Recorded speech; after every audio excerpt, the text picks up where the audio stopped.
You have been given an invitation from the owner and king of all kingdoms to visit his house. This is the start of your journey to Mecca. By the end of this guide, you will know exactly how to perform Umrah from start to finish. We'll cover the physical steps, the precise supplications to recite, and the specific rules that apply to men and women along the way. This graphic outlines the 6 major milestones of your pilgrimage. You will start with preparation, pass through the Meeqat, perform the Tawaf, pray at Maqam-e-Ibrahim and drink Zam Zam, complete the Sa'i, and finally cut your hair. Knowing these exact logistics before you leave home removes the guesswork. You can step into the sanctuary focused entirely on your prayers and glorification, rather than worrying about what to do next. Step 1 begins before you even leave your house. Perform a full body wash, known as ghusl. Trim your nails, remove pubic hair, pray whatever daily salah is due, and perform 2 rak'ahs of traveling prayer. When walking out of your door, state your trust in Allah with the prescribed travel dua.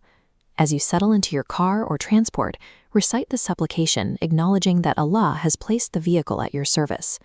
Once you leave your area of residence, you are officially a traveler. You can now use the concession to combine and shorten your prayers, reading Dhuhr and Asr together, and Maghrib and Isha together. Before you pass the Meeqat, the boundary line where Umrah physically begins, you must enter the state of Ihram. For men, this means changing into 2 pieces of plain white cloth, ideally after one of the 5 daily prayers. Make your intention by stating, Labbaik Allahumma Umrah. If you fear an illness or obstacle might prevent you from finishing, add the conditional dua. By doing this, if you are forced to stop your journey, you simply cut your hair and exit the state of Ihram without penalty. From this point forward, men should raise their voices and continuously recite the Talbiyah, Labbaik Allahumma Labbaik, repeating this call until reaching the Kaaba. Wearing these simple garments and crossing the boundary line strips away everyday distractions, placing you firmly in a state of sacred consecration.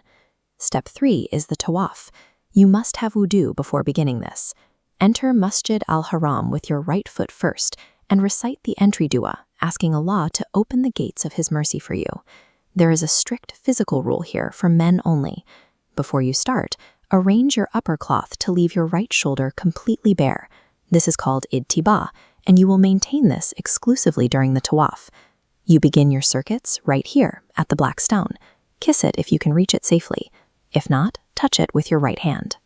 If you cannot get close, face it. Point with your right hand and say, Bismillah, Allahu Akbar. This diagram shows the counterclockwise path. Touch the Yamani corner, then recite Rabbana Atina until the black stone to complete 1 round. You will do this 7 times. Men must walk briskly for 3 rounds, then normally for 4. There are no specific duas required for the rest of the circuit. Use your own words to ask for good. Circling the Kaaba is a direct physical act of placing the Creator at the absolute center of your attention.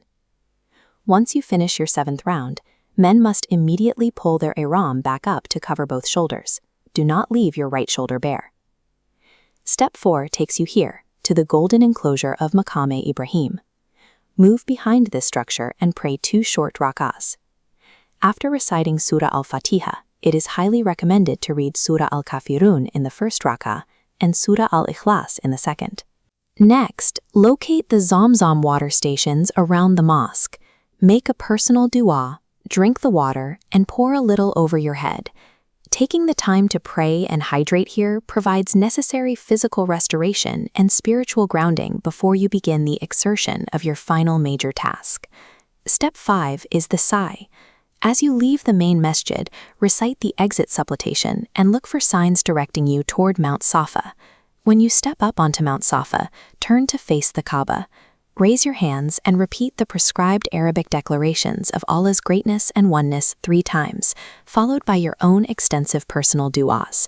This diagram maps the path between Safa and Marwah. Under the green fluorescent lights, men must hasten their pace. Safa to Marwah is 1 circuit. The return is circuit 2. You will do this 7 times, ending at Mount Marwah.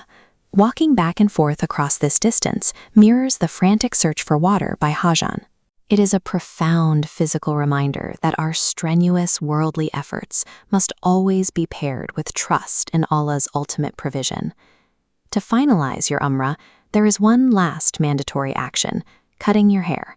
The rules differ here. It is highly recommended for men to shave their heads completely, though trimming the hair evenly all around is acceptable. Women simply gather their hair and shorten it by the length of a fingertip. The moment your hair is cut, all the restrictions of the Ihram are officially lifted. Your Umrah is complete. May Allah accept your efforts and grant you a safe return. Save this guide to review before you travel, so you can step into the sanctuary fully prepared, spiritually focused, and ready for your pilgrimage.